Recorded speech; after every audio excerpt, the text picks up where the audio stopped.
ये कि हुकूमत सिंध ने एक बड़ा ज़बरदस्त कारनामा सर अंजाम दिया है। वो ये कि जिन अस्पताल में उन्होंने दो इम्पॉर्टेंट डिपार्टमेंट्स का आगाज़ किया है।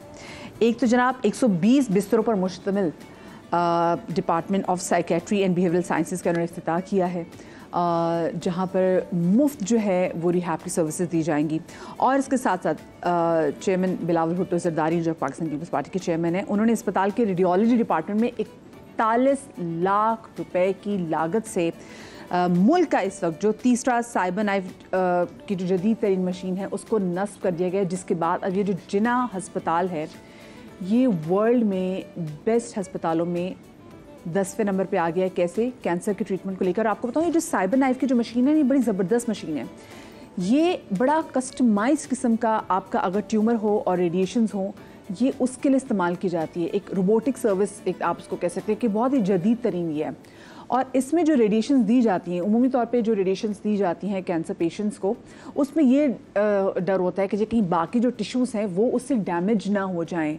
लेकिन ये इतनी जदीद तर्ज की मशीन है जिसको नस्ब किया गया है और अब ये पाकिस्तान में ये तीसरी जगह ये जिना अस्पताल जिसमें ये रेडियोलॉजी डिपार्टमेंट में जो साइबर नाइफ मशीन जो नस्ब की गई है, इससे जो एफिशिएंसी है इलाज की उसमें 4 गुना इजाफा हो गया है। ये सारा कुछ अब आपको मैं नहीं बताऊंगी, हमारे नुमाइंदे हामिद रहमान वहाँ पर गए हैं, उन्होंने जायज़ा लिया है और उनके पास क्या है आपके साथ इन्फॉर्मेशन शेयर करने के लिए, खुद ही सुनिए। जी देखिए, सिंध में सेहत की सहूलियात का बहुत ज़्यादा चर्चा किया जाता है और ये कहा जाता है कि पाकिस्तान में दीगर सूबों के मुकाबले में जो सिंध में सेहत की सहूलियात हैं वो बहुत ज़्यादा बेहतर हैं। और हमने ये भी देखा पाकिस्तान पीपल्स पार्टी के चेयरमैन बिलावल भुट्टो जरदारी की जानिब से जो तीसरी साइबर नाइफ मशीन है उसका इफ्तिताह किया गया और 2 दूसरे यूनिट्स हैं जिसमें बिहेवियरल साइंसेज और स्ट्रोक वार्ड्स का भी इफ्तिताह किया गया है। हम जिना अस्पताल में मौजूद हैं, रेडिएशन का ये डिपार्टमेंट है जहां पर मेरे अकब में आपको ये मशीन दिखाई दे रही है। ये है वो साइबर नाइफ की तीसरी मशीन जो जिना अस्पताल में यहाँ पर तनसीब जिसकी हो चुकी है और यहाँ पर मरीजों का इलाज शुरू कर दिया गया है। जिना अस्पताल में कैंसर के इलाज की क्या क्या सहूलियात हैं, साइबर नाइफ की मशीन रेडिएशन में कितनी कारआमद होती है और कितने पेशेंट्स जो है इस वक्त कितना लोड है वो इस अस्पताल में कैंसर के मरीजों का आ रहा है और मुल्क भर से या दुनिया भर से कितने मरीज इस मशीन से मुस्तफ़ीद हो रहे हैं, तमाम बातें हम जानेंगे डॉक्टर तारिक महमूद से जो professor of emeritus radiation oncology भी हैं और इस पूरे सेटअप को हेड भी करते हैं। एक तो इसका ये फ़ायदा है कि इसमें टाइम कम लगता है। टाइम कम लगना क्यों है? क्योंकि इसके अंदर एक नई टेक्नोलॉजी आ गई है, एक आयरस है और एक MLC है। ये 2 इन एडिशन टू जो दूसरे हमारे रोबोट थे, जो प्रीवियस रोबोट यूनिट्स हैं, उनमें ये MLC की टेक्नोलॉजी नहीं थी। तो MLC की वजह से ये है कि जो ट्यूमर की ज्योमेट्री होती है उसको बहुत बेहतर तरीके से बहुत जल्दी ये कंप्लीट कर लेता है। रेडिएशन ऑन्कोलॉजी में अल्हम्दुलिल्लाह आज जिना अस्पताल दुनिया के टॉप 10 सेंटर्स में, लेकिन बाकी जगहों पे 50,000 से $1,20,000 चार्ज किया जाता है। ये वाहिद सेंटर है जहाँ सर्विसेज फ़ी सबीलिल्लाह है, कोई कैश काउंटर नहीं है, कोई मुल्क किसी मुल्क से आए, नेशनैलिटी, रिलीजन, एथनिसिटी कोई बार नहीं है। 15 मुल्कों से और पाकिस्तान के 167 शहरों से यहाँ अभी तक लोग इलाज करा के जा चुके हैं। बाकी ये रोबोट क्या करता है? ये अर्ली स्टेज के कैंसर को क्योर करता है। ब्रेन का ट्यूमर हो, स्पाइन का ट्यूमर हो, प्रोस्टेट में ट्यूमर हो, लंग में हो, लिवर में हो, तो ये सॉलिड ऑर्गन के सॉलिड ट्यूमर्स को करता है। ये आंतों को नहीं करता, हेड एंड नेक के एरिया को नहीं करता, ब्लैडर को नहीं करता, ठीक है। लेकिन बाकी ऑर्गन्स के अंदर ये रोबोट जो है ये बेसिकली रेडिएशन से सर्जरी करता है। तो सर्जरी नेचुरली अर्ली स्टेज पे ही पॉसिबल होती है। अदरवाइज जो हमारे पास जो टोमोथेरेपी के यूनिट हैं और जो एक्विनॉक्स का यूनिट है वो स्टेज 1 to 4 को उन मरीजों को जिनको रेडिएशन चाहिए होती है उनको हम फिर टोमोथेरेपी के साथ ट्रीट करते हैं। साइबर नाइफ तो हमने देखा, रेडिएशन की जो हम बात करें उसका जो है मुफीद साबित होती है। टोमोथेरेपी जो है उसका क्या काम? टोमोथेरेपी देखिए, साइबर इज़ अ नाइफ, ये सर्जरी करता है और टोमो इज़ अ थेरेपी के थेरेपी करती है। थेरेपी के लोग काफ़ी 20 दिन 30 दिन आते हैं उस थेरेपी लेने के लिए, ठीक है। टोमोथेरेपी बेसिकली रेडियोथेरेपी की मशीन है, लेकिन जो बाकी रेडियोथेरेपी की मशीन है उसमें मेन फ़र्क ये है कि ये 360 डिग्री से रेडिएशन भेजती है। हमने जब पहली दफ़ा यूनिट लगाया था उस वक्त 2012 में तो हम 4 मरीज़ करते थे। 2015 से 8 करना शुरू किए, उसके बाद से अब इस वाली मशीन पे 12 और 8 20 पेशेंट कर रहे थे। अभी इसकी कैपेसिटी 24 की है। तो नेचुरली वर्ल्ड वाइड कैंसर बढ़ रहा है, पॉपुलेशन बढ़ रही है, उसके साथ साथ हमारी नेचुरली नंबर ऑफ पेशेंट बढ़ रहा है, तो हमने हर 2-3 साल बाद नया यूनिट ऐड किया है या कैपेसिटी इंप्रूव की है। तो ऑब्जेक्टिव यही है कि हम अपनी कैपेसिटी इस तरह रखें कि मरीज़ को 6 हफ्ते 4 से 6 हफ्ते के अंदर अंदर हर पेशेंट मैनेज हो जाए। आपसे भी और सबसे ये रिक्वेस्ट है कि साइबर नाइफ को लोग ये समझते हैं कि शायद ये ब्रेन ट्यूमर करता है, लेकिन इस वक्त साइबर नाइफ प्रोस्टेट कैंसर के लिए इससे बेहतर कोई टेक्नोलॉजी नहीं है, ना ब्रेकी थेरेपी इससे बेहतर है, ना सर्जरी इससे बेहतर है। उनके साथ कॉम्प्लिकेशन हैं जो इसके साथ नहीं होती। ठीक है सर, ये बताइए कि एक तो ये मशीन काम कैसे करती है, दूसरा दर है अर्ली स्टेज कैंसर की हम बात कर लेते कि वो डायग्नोस्टिक उसमें जो है वो जो अर्ली स्टेज का कैंसर उसको जो है उसके रेडिएशन के लिए आती है ज़रा थोड़ा, क्योंकि लोग हमने देखा ये पूछते हैं जी अगर 4th स्टेज का कैंसर है क्या उसका भी इलाज हो जाएगा, तो ये थोड़ा बताइएगा। ये अब आपको सामने नज़र आ रहा है कि ये रोबोट है, ये पेशेंट लेटा हुआ है, ठीक है, ये पेशेंट कॉन्शियस है, इसको कोई बेहोशी इंजेक्शन एनेस्थीसिया नहीं दिया। ये वैसे तो फिक्शन लगती है, हमारे ज़माने में स्टार ट्रेक मूवी आती थी कि मरीज़ इस कमरे में एंटर हुआ है, यहाँ पे लेटा है और ये उसके गिर्द घूमेगा, इसको टच नहीं करेगा, इससे 1.5-2 फुट के फासले पे इसके गिर्द घूमेगा और मरीज़ चल के वापस जाएगा बगैर बेहोशी इंजेक्शन एनेस्थीसिया, उसका ट्यूमर क्योर हो जाता है। अल्हम्दुलिल्लाह 2012 से हज़ारों मरीज़ इस कमरे में गए, इस रोबोट के सामने लेटे और चल के वापस गए और उनके ट्यूमर्स क्योर हो गए। हमारा एक मरीज़ पे $1000 से $2000 का एक्सपेंस होता है, तो हम उसी मरीज़ को लेते हैं कि जिसमें हमें 100 नहीं तो 99% पक्का ये यकीन हो कि इस मरीज़ को फ़ायदा हो। तो अल्हम्दुलिल्लाह उस स्ट्रिंजेंट क्राइटेरिया की वजह से कि हम ऐसे मरीज़ नहीं लेते कि जिनको फ़ायदा नहीं होना होता, उनको हम कहते हैं कि फिर वो टोमोथेरेपी के ऊपर या दूसरी जो यूनिट्स हैं उस पर अपना इलाज कराएं। उस वजह से अल्हम्दुलिल्लाह जो ट्यूमर्स हैं, बिनाइन ट्यूमर्स हैं, उसके अंदर ऑलमोस्ट 99% सक्सेस है। जो मलिग्नेंट ट्यूमर्स हैं कंपेयर टू बाकी किसी भी मोडालिटी के लिहाज से इसके रिजल्ट्स बहुत बेहतर होते हैं। पूरे मुल्क से तकरीबन पाकिस्तान के हर प्रोविंस से 100% लोग आ रहे हैं।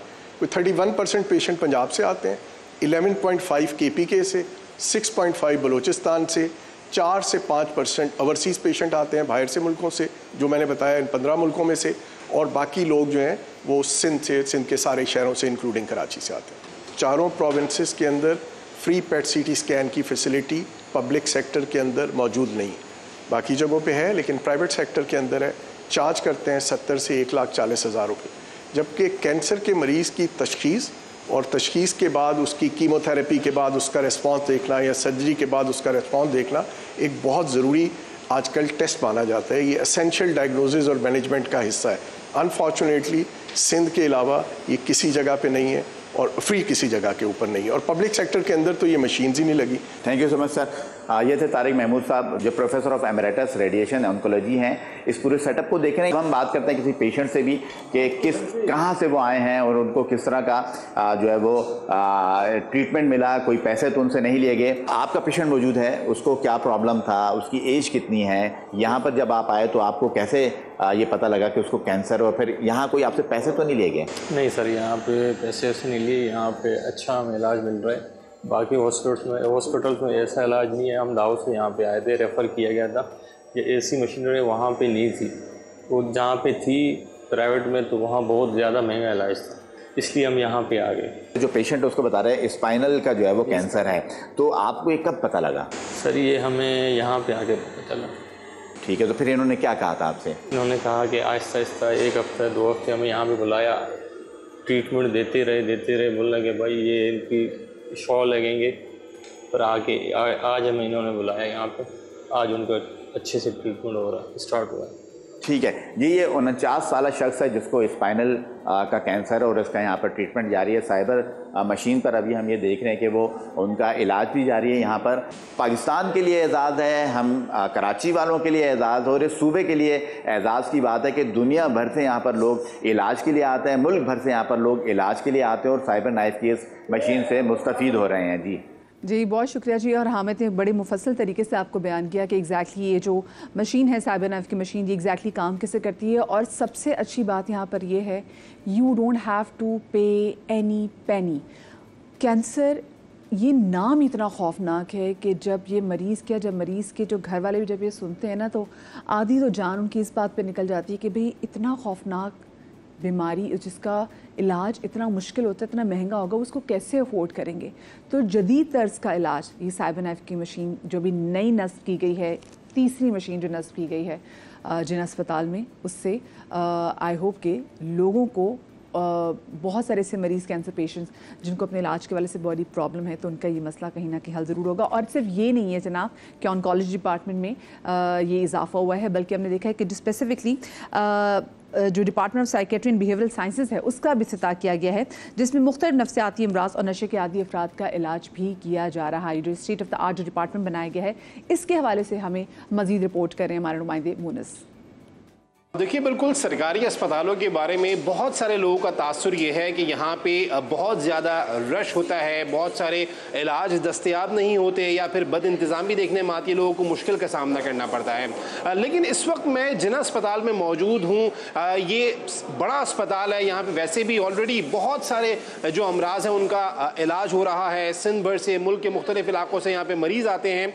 गुज़िश्ता रोज़ सिंध हुकूमत की जानिब से 2 नए वार्ड जिनकी रेनोवेशन के बाद उनकी इनॉग्रेशन की गई है। यहाँ पे वार्ड्स हैं, जो मेल वार्ड्स हैं, यहाँ पे बेतहाशा मरीज़ मौजूद हैं। चूँकि कैपेसिटी इन्हेंस की गई है, यहाँ पे पहले कम बेड्स हुआ करते थे, लेकिन अब इस वक्त यहाँ पर ज़्यादा बेड्स हैं। आप देख सकते हैं कि मरीज़ यहाँ पर मौजूद हैं, इलाज मुआवजे की सहूलत दी जा रही है। ना सिर्फ यहाँ पे सफाई सुथराई के इंतज़ाम नज़र आ रहे हैं, बल्कि हम देख सकते हैं कि यहाँ पे जो इलाज की सहूलत है वो भी बहुत बेहतर अंदाज में दी जा रही है। देखिए, मेल वार्ड्स में आपको मरीज़ों की सूरत हाल दिखाई, यहाँ पर इलाज हो रहा है, ड्यूटी डॉक्टर्स भी मौजूद हैं। इस वक्त मैं आपको लिए चलता हूँ फीमेल वार्ड में। इस डिपार्टमेंट का जो फीमेल वार्ड है वो भी खासा हमें बड़ा नज़र आ रहा है और बहुत बड़ी तादाद में यहाँ पर मरीज़ मौजूद हैं। जो ड्यूटी डॉक्टर हैं, डॉक्टर अरीशा, इनसे बात करते हैं। Thank you ma'am. ये बताइएगा, क्या कहेंगी, कितने मरीज़ एट अ टाइम यहाँ पर मौजूद होते हैं, कौन कौन से पेशेंट्स होते हैं? क्या अगर मैं फ़ीमेल वार्ड की बात करूँ तो हमारे पास 17 बेड्स हैं फ़ीमेल वार्ड में, जो कि ऑलमोस्ट ऑल फुल हैं, सब फुल हैं। इसमें डिफरेंट न्यूरोलॉजिकल पेशेंट्स हैं, जिनकी स्ट्रोक के पेशेंट्स हैं, इन्फेक्शंस, एपिलेप्सी, GBS, CVST, इस तरह की सारी जो भी न्यूरोलॉजिकल प्रॉब्लम्स हैं, फ़ीमेल्स जो हैं वो हर एज की फ़ीमेल्स हैं, और सब इस टाइम फुल है हमारा वार्ड 17 बेड्स पे, ये जो फीमेल साइड है। डॉक्टर साहब, स्ट्रोक के जो पेशेंट्स होते हैं, बड़े सेंसिटिव मामला होता है, तो यहाँ पे जो सहूलियात दी जा रही हैं, आप समझती हैं कि वो किसी भी प्राइवेट हॉस्पिटल्स, किसी दीगर हॉस्पिटल्स का मुकाबला कर रही हैं? जी देखिए, सबसे मेन चीज़ होती है MRI करवाना स्ट्रोक में, और हमारे पास MRI जो है वो 1 दिन में हो जाता है, इमीडिएटली हो जाता है। हालांकि प्राइवेट हॉस्पिटल्स में भी इतनी जल्दी MRI नहीं होता। हमारे पास पेशेंट 1 दिन एडमिट हुए और रात में MRI हो गया। ट्रीटमेंट की बात है तो वो सारी दुनिया में जो ट्रीटमेंट है वही दी जा रही है, लेकिन सिर्फ TPA अगर मैं बात करूँ तो वो अभी अवेलेबल नहीं है, लेकिन वो सिर्फ इस टाइम आगा खान में अवेलेबल है, और वो हमारा स्ट्रोक यूनिट खुलने वाला है, जैसे ही खुल जाएगा तो वो भी अवेलेबल हो। बहुत शुक्रिया। देखिए, बिल्कुल डॉक्टर अरीशा हैं, उन्होंने तमाम जो फैसिलिटीज़ हैं यहाँ पर जो दी जा रही हैं वो बताया, और ख़ास तौर पे जो स्ट्रोक के पेशेंट्स हैं, 3 साढ़े 3 घंटे अगर उसको हो और वो यहाँ पर ले आया जाए तो बेहतरीन अंदाज में उसकी केयर की जाती है। तमाम सहूलियात MRI से लेके दीगर तमाम सहूलियात यहाँ पर मौजूद हैं, जो कि इस वार्ड में दी जा रही हैं, जो कि तमाम जो दीगर प्राइवेट हॉस्पिटल्स हैं या फिर दीगर बड़े अस्पताल हैं उन सब का बेहतरीन मुकाबला कर रही हैं। न्यूरोलॉजी वार्ड की एक और अहम सहूलत जो कि जिना अस्पताल में दी जा रही है, प्लाज्मा फ्रेजेस। प्लाज्मा फ्रेजेस जो पैरालाइज हो चुके होते हैं पेशेंट, उनके लिए सहूलत दी जाती है। डॉक्टर अवेश इस वक्त यहाँ पर मौजूद हैं, जो कि इसको लीड करते हैं, यहाँ पर इंचार्ज हैं, इनसे बात करते हैं। ये एक लाइफ सेविंग प्रोसीजर है। अगर ये नहीं करते तो पेशेंट के जो रेस्पिरेटरी मसल्स होते हैं ना, जिससे हम सांस लेते हैं, वो इन्वॉल्व हो जाते हैं। अगर वो इन्वॉल्व हो जाते हैं तो पेशेंट को ICU की ज़रूरत पड़ती है, तो अल्टीमेटली पेशेंट को फिर वेंटिलेटर पर जाकर एक्सपायर हो सकते हैं। तो इसके थ्रू हम पेशेंट को बचा सकते हैं। यहाँ पे तो पूरे इंटीरियर सिंध हो गया, बलोचिस्तान हो गया, और पूरे मतलब जितने भी विलेजेस हैं गाँव के, मतलब वहाँ से मल्टीपल पेशेंट्स हमारे पास आते हैं। बहुत शुक्रिया। देखिए, ये भी एक बेहतरीन सहूलत है जो कि इस वार्ड में इंट्रोड्यूस की गई है, जो कि लाखों रुपए में दीगर प्राइवेट अस्पतालों में इसका इलाज हो रहा है, लेकिन यहाँ पे फ्री ऑफ कॉस्ट पेशेंट्स के लिए ये मुहैया की गई है, जो कि मरीज़ों के लिए एक बेहतरीन सहूलत है, और जो कि मरीज़ों का भी फीडबैक है, वो यही कह रहे हैं कि बेहतरीन इलाज यहाँ पर हो रहा है और उनको बहुत ज़्यादा फ़ायदा हो रहा है। इस वक्त हम इसकी जो वार्ड है उसका एक हाई डिपेंडेंसी यूनिट है, और ड्यूटी डॉक्टर तनवीर मौजूद हैं। डॉक्टर साहब, क्या कहेंगे, यहाँ ये क्या यूनिट है बेसिकली? ये हमारे वार्ड का सबसे जो क्रिटिकल जो पेशेंट हमारे पास होते हैं, जिसमें मल्टी डिसिप्लिनरी पेशेंट होते हैं, जिसकी वाइटली अनस्टेबल पेशेंट होते हैं, जिसके ब्लड प्रेशर ज़्यादा होता है, कम होता है, दिल की धड़कन कम होती है, ज़्यादा होती है, और जो ब्रीथिंग प्रॉब्लम होते हैं, जिसको डिफ़िकल्टी इन ब्रीथिंग होती है, तो पेशेंट वो हम जो स्टेबल पेशेंट होते हैं वो हम मेल और फीमेल वार्ड में रखते हैं। जो अनस्टेबल पेशेंट हमारे पास होते हैं जो अपनी सेचुरेशन मेंटेन नहीं कर पाते हैं, ब्लड प्रेशर उनका नीचे ऊपर होता है, तो हम पेशेंट को उसमें HDU में रखते हैं। HDU एक हाई डिपेंडेंसी यूनिट होता है जिसमें हमारे पास डिफरेंट मॉनिटर होते हैं और डिफरेंट किस्म की ECGs होती है। तो हम पेशेंट को ऑक्सीजन सारा प्लांट जो सिस्टम होता है वो होता है, और पेशेंट को क्रिटिकल जो भी पेशेंट होते हैं हम HDU में रखते हैं। बहुत शुक्रिया। देखिए बिल्कुल psychiatry and behavioural sciences, neurology and stroke की ये 2 वार्ड्स हैं जहाँ पे बेहतरीन सहूलियात जो मरीज़ हैं उनको फराहम की जा रही हैं, और जो डॉक्टर्स हैं उनका ये कहना है कि अब तादाद में इजाफा हो गया है। जो जिस तरीके से इसकी कैपेसिटी बढ़ाई गई है, इसी तरीके से ज़्यादा मरीज़ों को ये सहूलियात फराहम की जा रही हैं। बहुत शुक्रिया मुनिस कि आपने इतनी अच्छी और मुफस्सल रिपोर्ट जो है हमारे नाज़रीन के सामने भी रखी। अच्छा